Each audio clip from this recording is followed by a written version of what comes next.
Israel. Yeah, I guess you can. All right.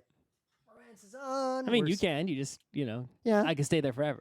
I don't really want to visit pseudo-fascist states. You had to leave. I could just stay. All right. Stream looks like it's good. It's Monday, May 13th, 2019. I'm Rim. I'm Scott. And this is Geek Nights. Tonight, we are talking about the Windows subsystem for Linux.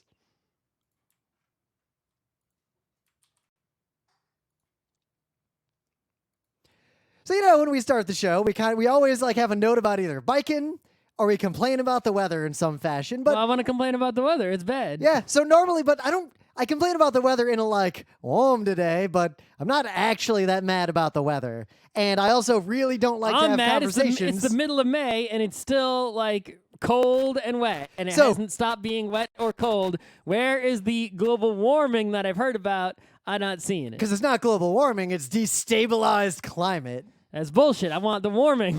Let's go back to what it used to be. So on Saturday, I got up and it was the most perfect, beautiful day. Yeah, for one day. And it was kind of cold, but otherwise good. Way better than this. Kind of cold. I went out in the afternoon. I ran shirtless. It was too hot. Still cold. I ran a half marathon. It was a good time. Cold. Then I wake up Sunday and it's cold and it's just raining constantly. And I walked over to the climbing gym in the rain. I wish there was a historic weather thing that was easier to use. So I can see what was the weather today last week. Oh, meanwhile, Dazzle in the chat here is just it's been excellent biking weather in London. Really, London is the one place that isn't like this? I feel like this is London weather right here. Let's just get a big fan and blow our shit over there. Back over to London where it belongs? Yeah. Who's got our sun is the problem. I guess London, maybe Seattle. But it is fucking miserable outside today. It's been miserable for all of April and now half of May. Saturday was fine, though. Why do I have to? Other years, I would start biking to work at early April or even March. And meanwhile, this year, it's the middle of May and Scott, I still can't bike to work. You know what they say? April showers bring May showers, and it just keeps fucking raining forever. Fuck and then you. Fucking June showers. All right. So there is actually a bunch of tech news. So I guess we'll get right into it before we talk about the WSL, which I've started to realize a lot of people do not know exists. Really? Yeah. Okay. Seems like that Microsoft tooting the horn. I don't know. They are, but I feel like I've encountered people who are shocked that they can just SSH from Windows now. Well, that's different. Well, yeah. Anyway, we'll get to that. So you got any news? I do. So today, La Suprema Corte of the United States, which is already compromised with 2 corrupt justices. Illegitimate. Illegitimate. Let's say that. Well, 2 of them are illegitimate. One of those 2 is corrupt. Anyway.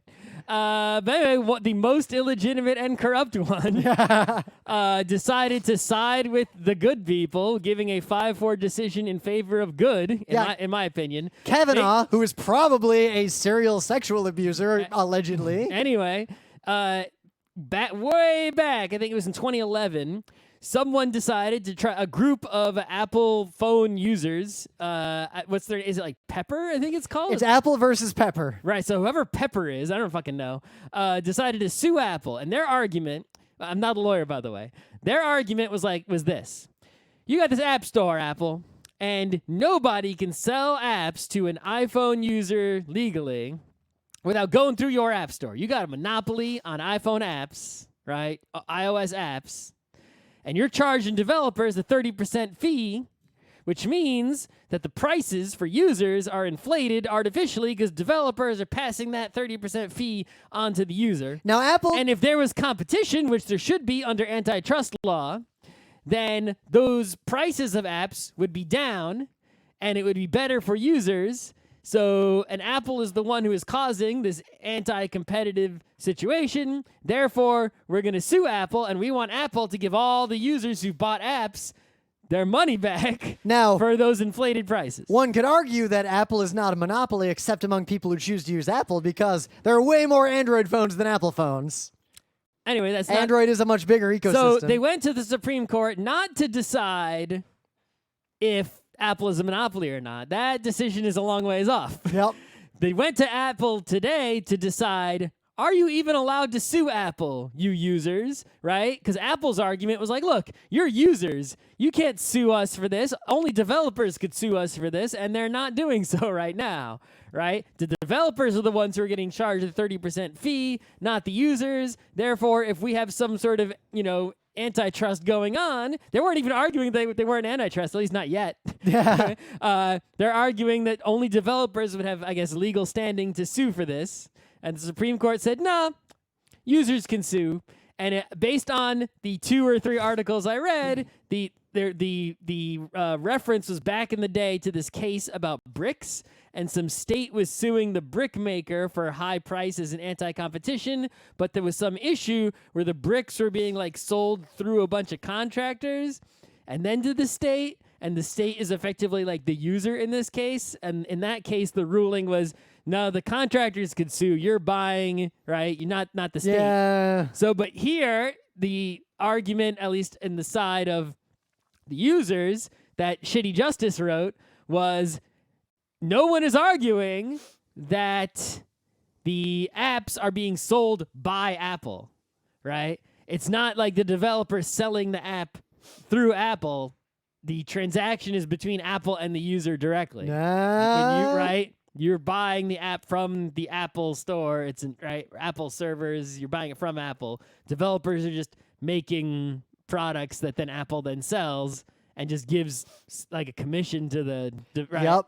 So anyway, now whoever Pepper is, whatever, I don't know, go Pepper go, is gonna go and now try to finish suing Apple back in some other court somewhere. So it'll be interesting how this plays out, because on one hand, I think a lot of these large tech companies probably should be broken up. Oh, yeah. But at the same time, that's a much bigger issue than this even smaller aspect of the breaking up of holding monopoly on your closed walled garden platform. Yep, because it's hard to say at what point a walled garden becomes a monopoly when there are other walled gardens that are not Apple does not have a monopoly on phone apps. They have a monopoly on their own private platform of phones. Mm-hmm. So we'll see. But just like in the Windows case, it was they didn't have a monopoly on operating systems. Yep. They got in trouble because they were using their monopoly on operating systems to then push IE over the other browsers by including it with the operating system. Of course, those lawsuits were all ridiculous because in the end they got to the point where that was the Justice Department suing Microsoft, not. But they got ridiculous Pepper. because the argument basically was computers shouldn't come with any way to download things by default. If it doesn't come with a web browser, how do you go download a web browser? The fundamental problem. But the fact that Kavanaugh was the one with the majority opinion is interesting, because the other illegitimate justice is on the dissenting opinion. Yeah, all the other evil justices were saying that, no, you can't sue Apple. Now, what makes that extra interesting is that on one hand, Kavanaugh is the one with the most tenuous grasp on continuing to be a Supreme Court justice, because it's not out of the realm that he could be impeached for the stuff that was discussed previously if we got our act together. But you want to talk about if I could bring cases to the Supreme Court, my argument would be the president was elected illegitimately, therefore everything he did is illegitimate, and every law and appointee and everything should just be undone. Yep. Undo. And the problem is, illegitimate Supreme Court justices would have, 2 of them who are themselves illegitimate would have the power to decide that no, actually, we aren't illegitimate. Well, no, because Congress can just remove them. Yes, but not. I'm saying I would have to argue to them that they're illegitimate, and they would have to say yes, we're illegitimate. Yep. Or undo. Or we just do undo the thing. Me. Add 2 more justices, which we don't need their consent to do, and then bring the case to them. Hello, new legitimate justices. Are your 2 friends there illegitimate? Why, yes. But while Gorsuch is probably just illegitimate, Kavanaugh is there's a lot more issues with him. Anyway. But the reason I bring that up is that the fact that he sided with the liberal part of the court on this issue is not necessarily a good sign, because generally conservatives No, are it's not also. it's not a good sign about anything in the future. It's just good Yeah. in this one case. It's like, oh, we got one. Yep, but Something went in our favor. That's nice. conservative politicians in the U.S. actually kind of want these large tech companies to be broken up because the tech companies hold a lot of power over them if they choose to wield it. So do people on the far left. We all want the big tech companies to be broken up. Yep. Everyone's anti-corporate, which is why someone with an anti-corporate platform should run for office. Hence, remember, GeekNights, we support Elizabeth Warren because she's The first person who said she would break up big tech companies. Yep, and had a specific plan. I'll break them loud. up like this. Fuck it, let's go. So, in some other news, this is pretty new. Like, this news was today. Amazon is trying something. A big tech company that should be broken up. How about that? So get this. Here's what Amazon's doing. I'm going to summarize this because it's kind of new. I saw the headline only because I was reading 3 Supreme Court articles instead. So basically, if you work for Amazon today, in which job? Any job. Really? Even if I'm like a developer there? Developer, warehouse worker, whatever. Okay. I don't think any developer is going to do this. Okay. Well, we'll see. I don't. It depends on the details because Vice president of something. Yeah. So janitor. Then, if you quit your job, cafeteria, Amazon will give you money to start a delivery company, and will continue to pay your salary for some amount of time while you start this new company. But then your company has to deliver packages for Amazon. All right, how many? I don't know. The details are vague. You just got to make a company and make it profitable. Like basically turn yourself into an independent contractor so Amazon doesn't have to pay you any benefits of any kind. All right. What's really funny about this is Amazon will cover $10,000 in startup costs. That is not enough to even buy a single delivery vehicle. That is $0 in the real world. To start a delivery company, even if I was going to do it using like bicycles, right? I would need to hire someone to ride the bicycles. To start a tiny game company, I would need hire someone to ride a bicycle for a year is going to cost me more. Just their healthcare will cost me $10,000. To start a tiny game company that was going to make one game, like one real game before we burnt out our investment, I'd need like $400,000 minimum. Yeah. And I'm talking like tiny, if the number was bigger, this would be fine. Yep. Oh, but those who participate will be allowed to lease blue vans with the Amazon Smile logo, I assume from Amazon. For how much? Doesn't say. So you're going to give me $10,000. And you're going to pay then I just give it right back to you to lease a van. And you're going to get paid your salary for 3 more months, but I assume you're not getting benefits anymore. This is just an evil financial mechanism to avoid simply hiring employees to ride the van. Yep. This is, as far as I can tell, we don't want to hire an employee to ride the van, so we will try to convince somebody else to start a company whereby which they will have the employee, and then we don't have to pay all these taxes and shit, and then they are the employers, they pay all the taxes and all these other bullshit. Right. Yep. There's an interesting note here. The expansion as part of the company, I'm quoting the article, plan to gain more control over its deliveries rather than rely on UPS and the post office. Right. So they're trying setting up scam shell companies, but instead of just setting them up yourself, get your employees to do it. Yeah, here's the line. It also gives Amazon a way to grow its delivery network without spending the money needed to buy vehicles or hire workers. Yes, that's the thing. Yep. The wage problem won't be Amazon's problem. Right. This is just bad news. And the crazy thing about it is there's this fundamental reason why I want to break up the big tech companies. And it's not just because they're so big and so powerful. That's just one, like, relatively adjacent aspect to the thing I'm actually mad about. These tech companies have more money than you can imagine just sitting in cash. They don't know what to do with this money. I know exactly what to do with that money. I mean, I know what I would do with this money. I think the part of the problem is A, they don't know what to do with the money, but B, because of lack of creativity, right? And B, they they're all public companies, so they can't do anything with the money that would upset the shareholders of the board. Yep, right? because they actually are beholden to the shareholders. They can be sued by their own shareholders if they don't maximize the shareholders' value over all other things. Right. So I'm sure, like, if I was the CEO of, if they kicked out Tim Cook and I was the CEO of Apple, I would have lots of things to do with that money. And as soon as I did one of those things, the board would be like, "You're fucking gone." The board would just be like, "You're out. See ya." Yep. And then someone else would do it, right? Because they vote based on just making shares worth more. But it shows that if you like, a lot of tech companies like Uber will invest in technology that will then later let them get rid of these pesky workers. And this is why the first thing you must do with the money, even though it is not the creative thing that you wanted to do with the money, is buy back all the stock. Yep. They love a stock buyback. Be like, hey guys, we're gonna do a stock buyback. They're like, ooh, our shares are worth so much. Yes, please do that. Now I have 51%. I don't have to listen to you anymore. But look at this. No! You got a company like Uber that is trying to invest its money in self-driving cars while simultaneously having these not employees driving the cars for them subsidized, and eventually they just won't need those employees anymore and they have a monopoly.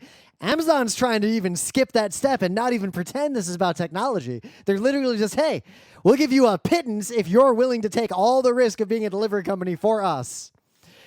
It's odd. If I were you, I would not jump on this unless there's a way. Unless you are planning to quit Amazon anyway, then I guess take the $10,000 and start a company, fail, and get paid for 3 months while you're also looking for another job. I wonder if you can get away with that. I don't know. I haven't seen get an accountant to see if there's some way to get the 10,000. You got to read the contract. The 10,000 is not the thing you care about. Yeah, no, but you have to see the contract with Amazon to see if you can get away with it.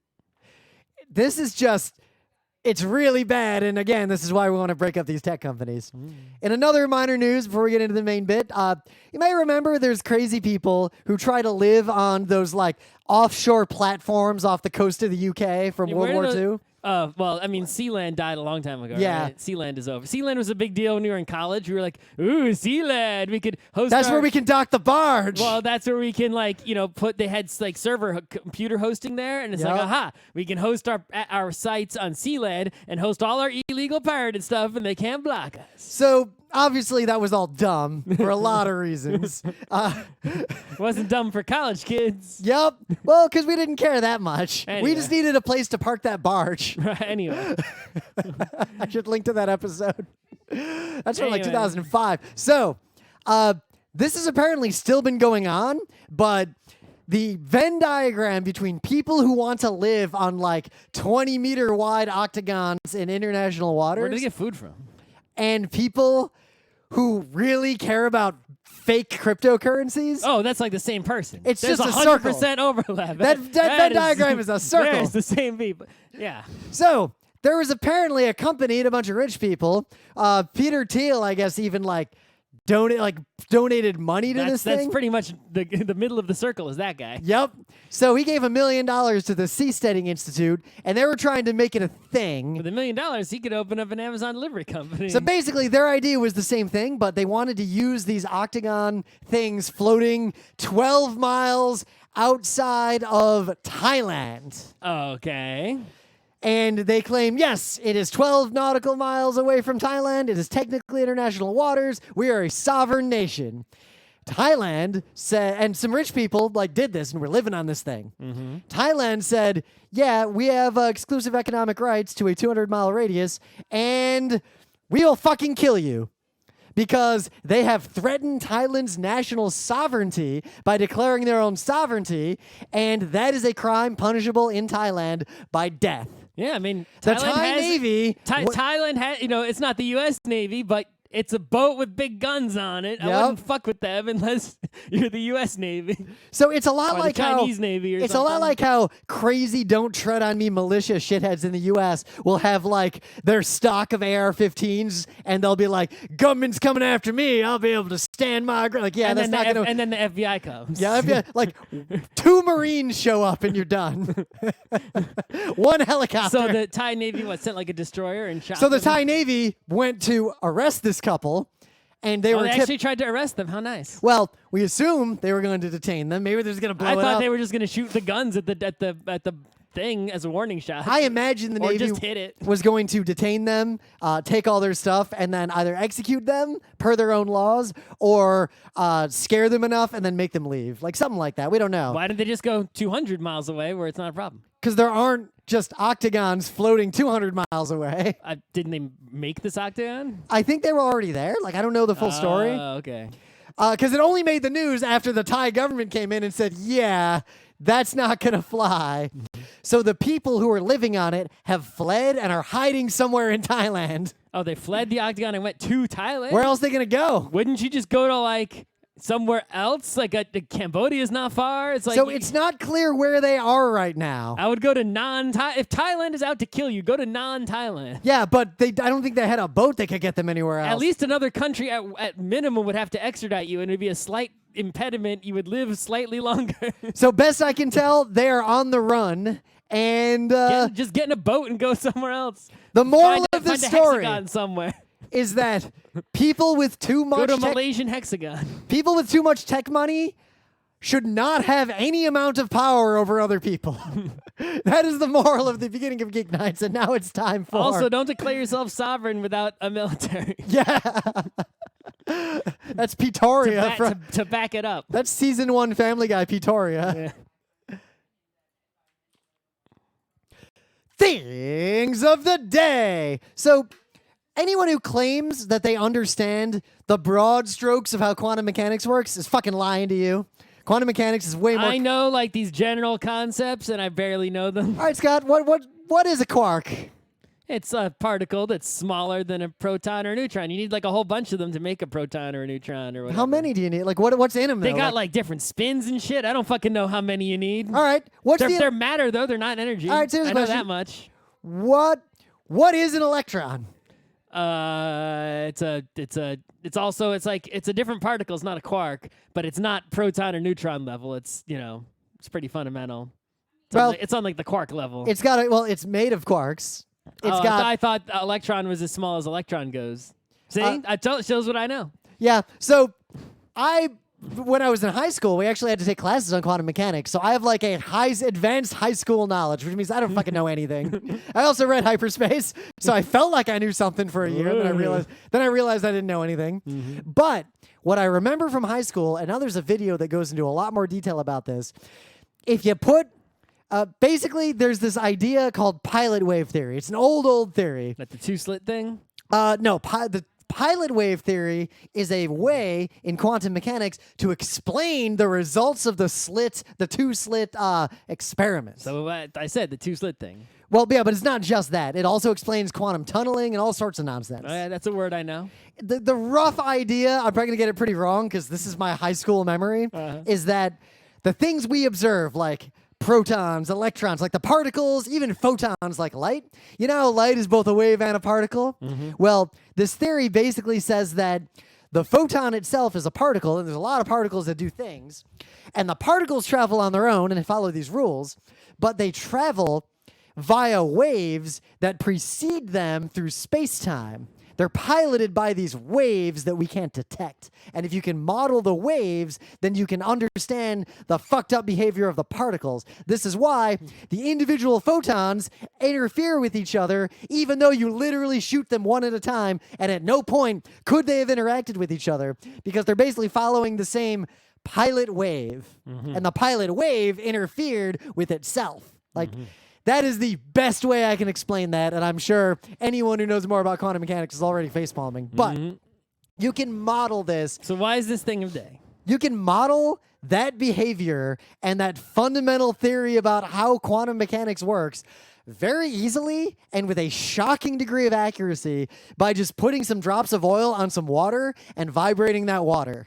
Mm-hmm. Like, the mechanics are pretty much the same. The experimental results are pretty much the same. Like, this is one of the most elegant analogies for quantum mechanics and why electrons behave the way they do and why photons behave the way they do that you'll ever encounter. And I just found a YouTube video that explains it really well. Okay. It's really cool. All right, anyway. So, in a lot of touristy places on Earth, I'm not sure which touristy place this started in, but I've seen it happen on bridges, and especially I've seen it happen at like the tops of mountains where like you go hiking and there's like a fence around the observation deck, right? Pretty much anywhere there's like a fence with like rungs or bars. Especially bridges. I said bridges already. Yeah, but like middle of a bridge is like where people do this. It's things that you can fall off of, right? Bridges, observation decks, towers, things like that. Tourists, for some reason, I don't know where it started, have decided to get locks, like cheap key locks or combination locks, inscribe something on the lock, like, I heart you or us forever, and then put that lock onto the fence or, touristy place. The history of love padlocks dates back to at least 100 years to a melancholic Serbian tale of World War I with an attribution to a particular bridge in the spa town of, I'm not going to try to pronounce that. Okay, that's good to know. Anyway, and people put these locks on the fences or bridges or whatever, and it's sort of like, scratching your I heart you in the tree, where it's like a permanent thing. You think of it as a permanent thing, right? It's like, we will leave this permanent thing here as like a landmark to our... Like you go back home. To us. And you think you look at the key and you're like, yeah, that lock is still on that bridge in Paris. It's there forever. It's like a... a token of our whatever memory, love, whatever. So apparently they were not common until the early 2000s. Like, because cheap locks are not available to the... Yes, they were. I would argue that they became popular starting in the early 2000s because the internet made it like the idea spread very far and very fast. Suddenly. Anyway, the point is, these things are a plague, right? They ruin... someone wrote a book about it in 2006, and then a movie was made in 2007. Then it really kicked off. Anyway, first of all, they cause lots of damage to the fences. They weigh so fucking much that there have actually been places where like the fences have like been damaged and fallen over because the weight is too much. It got so bad in Algiers that the imam there like literally banned them. Yep, good move. 2, they damage like landmark, like some of these bridges are like old fancy historical bridges, not like, boring ass Queensboro Bridge like we have. Right? I see locks on the Queensboro Bridge. They cut them off pretty quickly. Yeah, but they're there. Yeah, I've they're gone seen the like next day. 1 or 2, and then it's like, nope. Yeah, nope, someone's job is to cut those off of our bridges. They are ahead of that. They don't let them pile up more than like a handful, right? And they're pretty rare. Anyway. For now. It seems like it's mostly a thing in Europe. Well, it's a thing where it's like when you see one, then other people get the idea to add more. But the thing is, even if you get that idea, there aren't like locks for sale near the bridge. And apparently in a lot of touristy places, there are scammy people selling locks. Oh, right? yeah. And they sell the locks. Here's a love lock for the Brooklyn Bridge. And while you're at it, here's a pass. I will sell you at a discount for the Staten Island Ferry. Right. Staten Island Ferry is free, not New York people. Yep, and anybody, you just get onto it. If you bought a ticket to the Staten Island Ferry to see the Statue of Liberty, there are like cops that have to keep going around arresting people. You literally bought selling tickets to you the bought ferry. a piece of paper that means nothing from a hobo. Right. So, right. But anyway, people are going around near landmarks selling locks to tourists for like $20 or €20. Those locks, like 50-cent locks, you could just buy in like a bundle, right? Yep. Anyway. So in my thing of the day, this dude goes to Prague. He's in Prague. I guess he lives there. I don't know. And he goes to this area near a bridge where there's tons of locks. Not as many as I've seen in other places, but still too many. And he starts cutting them off. Yep. He rants about him and he cuts them off. And man, they get a haul. Yeah, this feels good. This is very satisfying to watch. It's definitely one of those satisfying videos where like, the fence is clean now in the small portion they were able to clean because there's too many fucking his locks. YouTube comment is great too on the video. Please don't take it the wrong way. We want you to come to Prague and have a nice time here. But please don't destroy our heritage sites by putting up some stupid locks. That's right. Yeah. Yeah. Fuck that. I like how no police in Prague stopped the guy who was just there with angle grinders and... Dude, the cops are probably like, thank you, sir. Right. So, in the meta moment, we have 2 of our recent panels just on YouTube. If you want to feel sad, the real harm of games, and if you want to feel glad, what was the other one we put up? The 40 games you must... Rare game mechanics. Mm-hmm. And the 40 games you must play, and the 40 tabletop games. The moral is, if you go to our YouTube channel, there's a case of 40s. Yes, 40. I feel like I want to do 40 more games you should play. Don't ask where the case of 40s joke came from. That is best not remembered. I remember the whole fucking thing. Anyway, the GeekNights Book Club book, if you did not notice, is the painfully written Pages of Pain. I am exactly 64% done. I am with the Pages of Pain. 58% done. Whoa. Because the weather is shitty, so I'm reading it on the subway. That's right. I just read a chapter on the way here. So all I want to say, having gotten about halfway through, that part where the giant appears and he has to fight it, when I read this as a kid, I remembered that being very near the end of the book. And that appears to be at almost literally the halfway point of the book. And I know there's no giant glossary like in an R. Scott Bakker book. Maybe fuck happens that I don't remember in this book between them meeting that giant? Comes back again. I don't think so. Someone else big will come back later. I don't think you ran into the Tanari yet. I think I did. You did? I think you might. Yeah, you might have. Pretty sure I did. Yeah, I think I know where you are. It's like the next chapter you're about to read. Yeah, I know. I like that guy. Just randomly, it's like, by the way, there's a Tanari here. So part of the problem with this book is that a lot of people who read it as their introduction to Planescape as a setting, or they already read all the source material to Planescape and then they read this book. If you know a lot about the D&D world, this book reads very differently than if you don't. Do you know what a Tanari is? Some kind of demon. Yeah? Do you know which other? It's one of the two kinds of demons, and they're at war with each other. Right, in the monster manual, there's two kinds. Yeah. And remember how often in the Freeport game it mattered a lot which one it was? And most of us didn't. I don't remember. I just remember pirates. That came out kind of every now and then, like a demon would appear, and some of us would be like, oh shit, and be asking Alex really detailed questions about it to figure out which one it was, so we knew like how to fight it. And Scott was just like, just a demon, who cares? There's two kinds. Why does it matter? Gotta use the cold iron. Yeah. I know that much. Otherwise, stay tuned for stuff. I'm doing pre-production for a bunch of things. I also started. I'm going to complete that thing where I was reading out loud the entirety of the novelization of Castlevania 2 Simon's Quest by FX9. I'm almost done reading the whole book, and I'm going to post that audiobook in the Patreon if you want to read some even more painful pages. I want to see you get sued by whoever made that book. That'd be really funny. I guess you just take it So down. get this, I Googled for the book. The whole text of the book is just on a webpage. I'm sure it is, but Yeah. you know. I'm actually reading from that webpage now because it's easier than reading from the physical book, of which I have 2 copies. One from when I was a kid and one that I borrowed from Scott Johnson. Okay. So yeah, let's get into it. Whizzle. So there's this thing, Windows Subsystem for Linux, and this thing has been out for a year plus. But I figured we haven't done an episode on it specifically, though I'm sure we've brought it up in the past. And it is very soon going to get major upgrades that are really quite astonishing. And as someone who has used Linux and Windows mostly for 30 years, Yep. but Linux for 20 plus years. So Scott was using Linux long before I was. I never actually I think installed. I first used a Linux computer in like 1997 or 8. In high school, Ken had Linux on a box and he did stuff with it. And when I got to RIT, the first time I ever installed Linux was I had an old Pentium 200 and I installed Linux on it for the hell of it. I didn't have anything to do with it. So what I did then is I actually plugged a serial cable into it, and I plugged the other end of that serial cable into my computer, and then I would TTY into the Linux box from my computer with like terminal and use it. Anyway, so We old.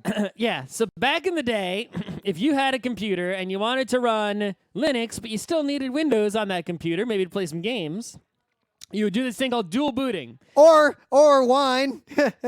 So the dual booting thing, the way that worked, Wine didn't work for anyone. is you would basically cut your hard drive into pieces, logically speaking, into partitions. Yep. And in your master boot record, you would install a bootloader like Grub. And when your computer turned on, there'd be a menu, and you would choose Windows, or you would choose Linux, or you would choose something else. You could have as many as you wanted, right? Yep. And you would put different operating systems in different parts of your hard drive and different file systems. And so it'd be like having multiple different. You need a lot of storage, which is hard to come by in the late 90s. But later on, it wasn't so hard to come by. Yeah, late 90s, if you had more than one hard drive, that was a big deal. Yeah, and you would just, restart your computer to switch operating systems, right? Macs actually had a thing where you could switch between Mac OS, not OS X, Mac OS and DOS by pressing like a special key combination. I should look up how exactly that fucking worked because I don't remember. I just remember that it did work. Yep. And it's not Anyway. like in the old days where you'd have DOS and you'd install Windows. It probably like suspended one OS and turned the other. I don't know. Yep. I'm going to look that up after the show. Anyway, so he dual booted for a long time. There was Wine that Rim mentioned. Wine stands for, it's one of those. Wine is not an emulator. It's one of those self-referential things, right? So an emulator is a piece of software that literally emulates a chip, right? You have a chip that has an assembly language. You write a piece of software that takes in that assembly language and basically converts it to the assembly language of the chip you actually have. So you could have your, much more powerful Pentium whatever pretend to be the chip of some other, old Motorola, Apple something, right? And wine was. I actually am I'm a wine expert because I actually supported an extensive wine infrastructure at IBM. Right. So what wine did basically is you'd run it on Linux. You'd have a Linux computer running Linux, and you would have a Windows application, say like Photoshop.exe, and you would type wine space Photoshop.exe, and wine would then take all of the Windows, system calls that Photoshop.exe was trying to make and convert them into Linux system calls and get, the Photoshop running on Linux. Now, the way this worked in practice was you run it, and it fails. Then you figure out where it failed, and they'll be like, one DLL is missing with a wine DLL sucks. Mess with a bunch of configs and all sorts of garbage. No, you know what you really did? You went to a real Windows computer, you took all the DLLs, you copied them to somewhere on your Linux computer, then you fucked around with configs for like a year, and then your application would work slowly and shittily. There were a few applications that worked really well. I remember I had a job where we needed Visio. Yep. And we had the last version of Visio before Microsoft bought it. So it was by the original company that made Visio. My first major... It ran in Wine beautifully. My first major job, like the two things I did first as a technologist and my first real job when I was working at IBM was I got a whole bunch of this garbage legacy Windows software, like crazy software. I'm not going to say any names of these because they might still be around. The software is shitty.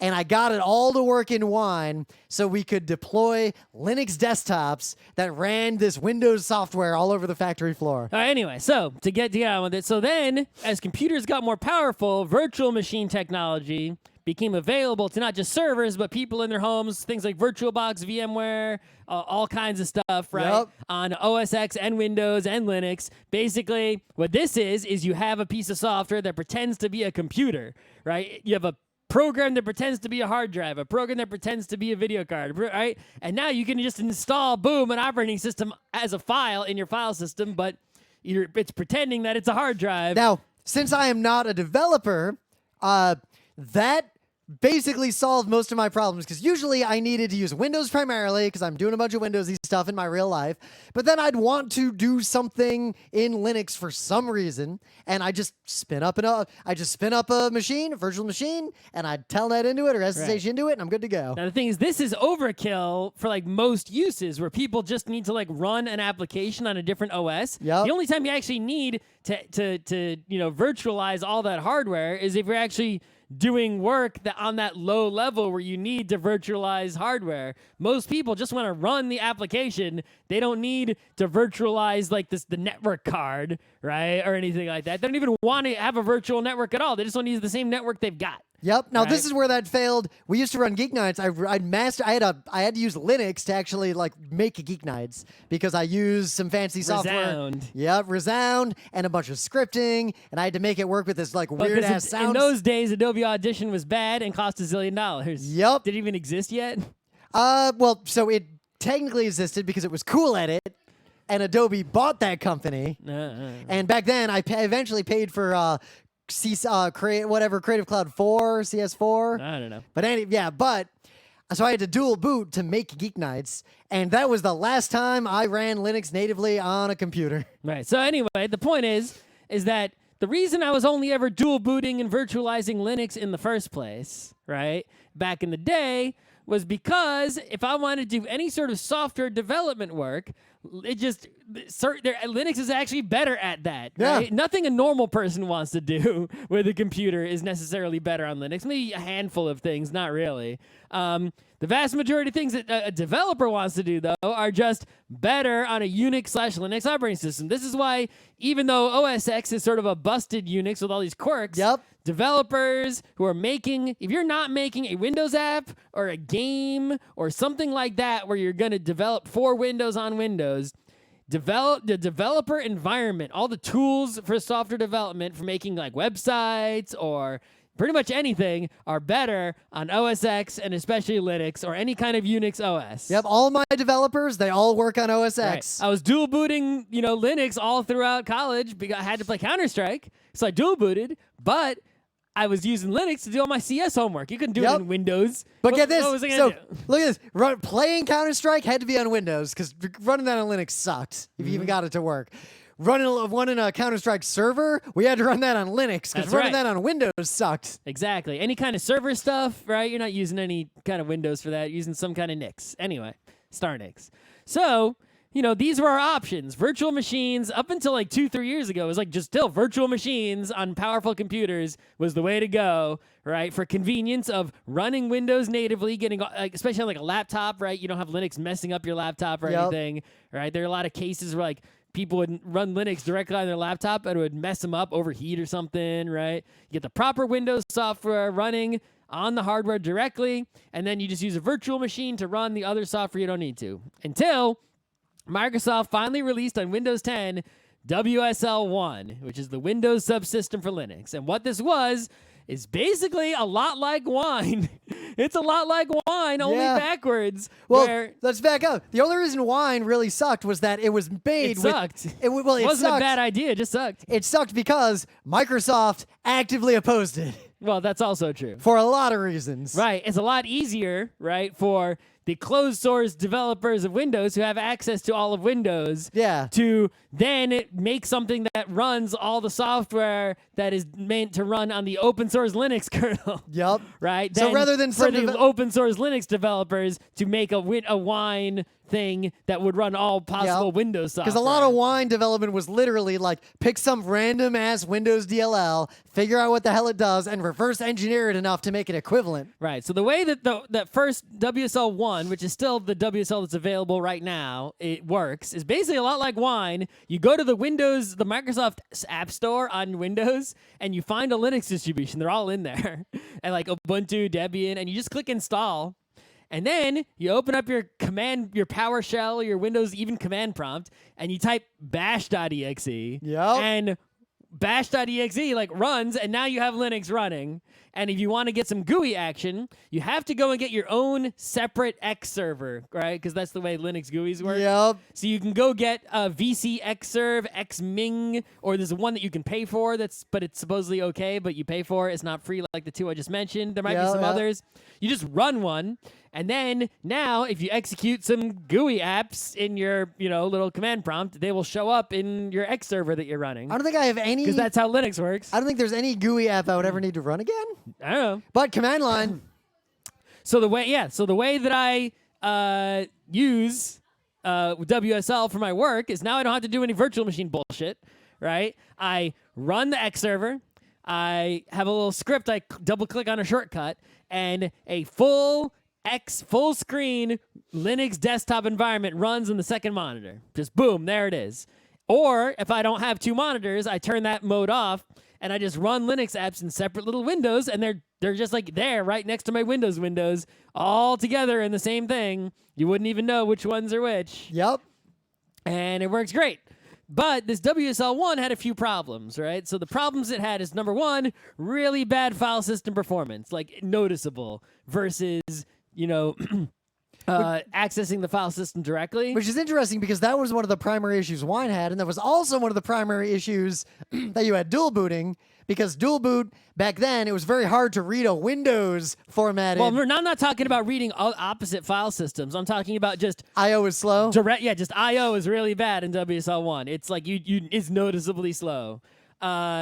The other problem is a lot of the system calls of Linux just don't work in WSL. Like the main ones do, right? But there's a lot of them that don't. And you'll see, like, if you go to the WSL bug reports, there's lists and lists of people trying to do specific things, like run Wireshark, for example. It won't work. You can't run Wireshark on WSL1. It will not happen because the system calls it needs to access the network card that are not available in WSL1. Right? Granted, Wireshark is a native Windows app, so... Yeah, but people want to run, like, the Linux one for whatever reason. Yeah, I don't know why. Similar apps also, Yeah, right? yeah. They want to run, like, debugging apps, and, like, the certain debugging system calls, they're not implemented in WSL1. They won't work, right? And it has issues, but for the most part, if you want to run Linux apps, you don't want to dual boot and reboot your computer every time, and you don't need to virtualize it because you're not doing anything that requires virtualization. WSL1 is the way to go. It's really easy. It totally works. It's pretty great. But there's two major problems. Problem number one, if you're not doing the GUI thing like I'm doing, where I'm actually running like the GNOME terminal, right? I'm running the Linux terminal emulator in WSL in a GUI so that I don't have to use Windows command prompt cmd.exe. That thing's garbage. Or PowerShell, which is much better, but is not great. Yeah, not great. It's not is a even good way as to good put as it. Xterm, right? WSL is kind of meh. You have to use one of those two terminals unless you do the trick that I'm using, right? Like run Xterm or run RxVT or something else. Microsoft just announced at their developer thing they are making a new Windows terminal, and it appears to be the God terminal. Like they learned, like, oh, that's what a real terminal's fucking like. All right.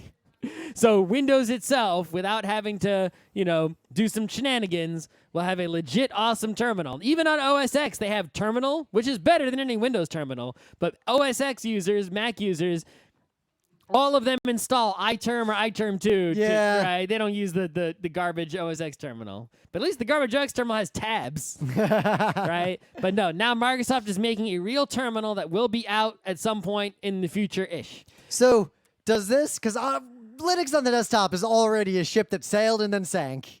I feel like this is a nail in that submerged coffin. Probably. Like, why would you ever run Linux on your desktop? Maybe there's some good reason. I don't know. I mean, unless your desktop is actually just a server. There's just a lot less good reasons. Yeah. But there are fewer reasons. I mean, if it's just a server, like, I'm not going to put Windows on a NASBox. I'm going to run just Linux on it. Yeah.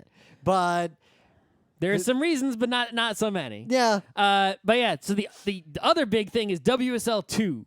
So WSL 2, I watched a whole hour-long video where the main developer of it explained what's going on. It basically, you won't notice many differences from WSL 1 when you use it, but you do have to convert your WSL 1 to WSL 2 in order to make it happen, right? And what's actually WSL 2 actually is not doing the wine thing. It's actually virtualization. But it's they call it this lightweight VM. It's not a real kind of VM. Right? Oh, this demo is already someone starting a Docker from the command line. Yes, because they have switched to doing this virtualization thing, this sort of lightweight virtualization, instead of doing the wine thing, every system call works. You can run every Linux app, including ridiculous shit like Docker in WSL. All right, 20% faster. Right. And full system call compatibility. Yep. So basically, the only major difference you're going to notice between WSL 1 and 2 is the file system is way better because you're just accessing the file system, whereas in WSL 1, if you wanted to access the Windows file system from Linux, you had to mount using this drive FS thing. You would mount the Windows file system in mount/C. Right? And then you could access it from Windows from Linux, but there was no way to access Linux from Windows very safely. Right, using WSL 1. It was kind of okay, some things, but not really. Now it's totally safe. They've used Plan 9 to basically create these automatic network mounts between WSL virtual machine and Windows. So it's basically perfect lightning fast, file system access between the two worlds just directly. Right? Yeah, so WSL 2 is looking every system call, which means literally every Linux app, just about. I'm sure someone will find one that doesn't work. I'm sure they will. Or will they? But it's basically everything's just going to run. Yep. So basically Windows now is Linux. Every Linux app ever will just run on Windows directly. I guess what'll be interesting to see is in the long run, does this have caused a shift back to Windows for software developers? Yeah, I mean, I feel like, because a Windows laptop is twice as powerful as the most powerful Mac. Yeah, this is what I don't get. I don't understand how I see so many developers out there. I see, the open source guys with Linux laptops, but most people I see using Mac laptops develop stuff, and I'm like, man, using that homebrew and stuff, it's I guess it works, but it's really garbagey. I've been preferring virtual machines on Windows to Mac for development for a long ass time, and WSL only cemented it and made my life way better. I don't see why you would still want to develop. If you're not developing iOS apps, I still don't understand why you would use a Mac instead of using Windows plus WSL. And I suspect... Especially WSL 2. I suspect after WSL 2 is out, I think we will see people bit by bit going back to Windows, or at least developers who start on Windows will stay on Windows. I think the better terminals is really going to make it more a thing. Right? Yeah. Because setting up the X server is a bit much. Well, setting up X server has been a pain in the ass for as long as I have known what that was. Yeah. I had to make a V script that executes a bat file that does a thing to anyway. The other major difference that you may or may not notice is that in WSL 1, let's say I run Postgres, right? It's running on port whatever it runs on. That's just on, like, if I run a web server, it's running on port 80 or port 8000. Maybe I'll put it on port 8000, right? I can just open up my Windows browser and go to localhost 8000. It's just running on the same network, right? Yep. It's not a separate thing. In WSL 2, it is going to be a separate IP address because it's a virtual machine still, even though it's this lightweight VM. So that is a slight annoyance because I really like just doing stuff like I was doing like netcat, right, from WSL 1 to the same machine. But now it's going to be different IP addresses. It's going to be a little trickier. God, I remember at one point I actually set up an environment because I was running like 4 But maybe different I VMs. won't have to use netcat if the file system's better. True. Yeah. I just remember having to, like, I'd actually set up my virtualized networks with all these, like, hard-coded IP addresses, so the servers all ran in their own areas, and I didn't have port conflicts. But that was mostly because I was doing, like, weird enterprise-y Java software nonsense. Yeah. So, if you are a software developer, or if you have some reason to use Linux for whatever reason, and you don't want to actually run Linux, run Windows. You can get WSL for free. You just install that shit. You go to the Windows store, you install whatever distro is available there. I hope your favorite distro is there. I mean, all the major ones are there: Ubuntu, Debian, whatever. What about my Gen 2? I don't know. I don't think so. And you're good to go. Another related change, I don't know if we discussed this at GeekNights before. It's somewhat related, but not really, is that Windows, you can now get the real OpenSSH for Windows. And that's one of the things where it's like, you can get Windows came with Telnet and FTP and all these other things. But getting SSH on Windows, you always had to use PuTTY, right? You had to get an application to do SSH on Windows. We've talked about this before. PuTTY is a great application that has a website that looks like it is fake. Yes. But grk.greenend.org.uk/username/PuTTY. Right.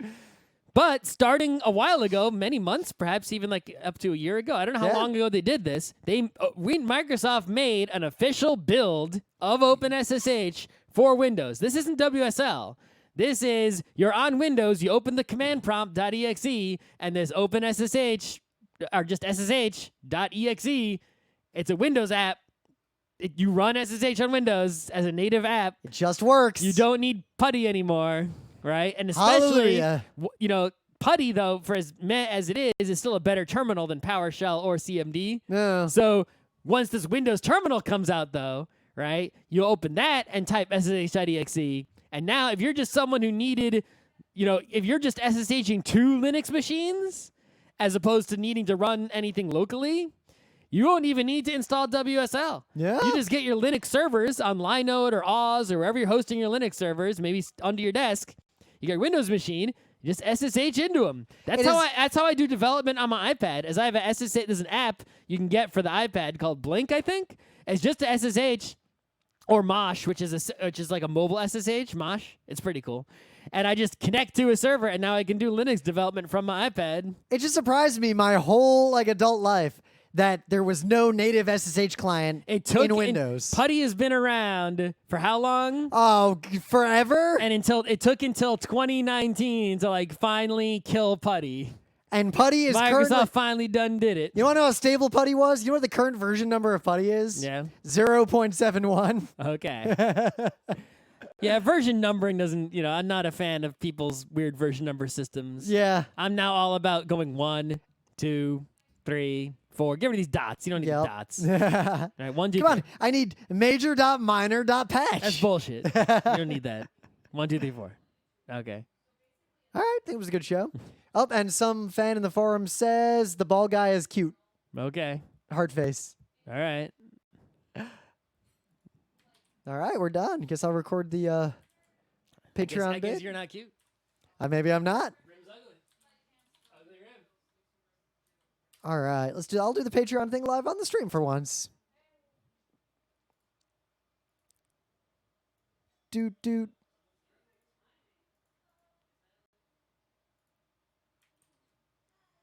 And we're recording. Do a Patreon thing that I normally don't do on the live stream. And the Patreon patrons for this episode of Geek Nights are Craig Oliver, Ellen Joyce, Heidi McNichol, Just Like a Dude, Guy Chartovish, Link Keiji, Jennifer Hitchcock, Chris Midgift, MyState.com, Jay Bench, Scooter Lonely, Roberto Kingsley, Sean Yeager, Nicholas Brandau, Mr. Strong's Trash, and 421 Creations, and I am also known in the Northeast as Guy Smeneus Meister. Shervin Von Horrell, Rory, Rochelle Montanona, Superboy, Sailor Vista, Clinton Walton, Ren from New Zealand, Ryan Parent, Drew Openlander, Finn, Dread Lily Tenebrae, Sean Klein, Chris Reimer, Thomas Hahn, and now I leave you with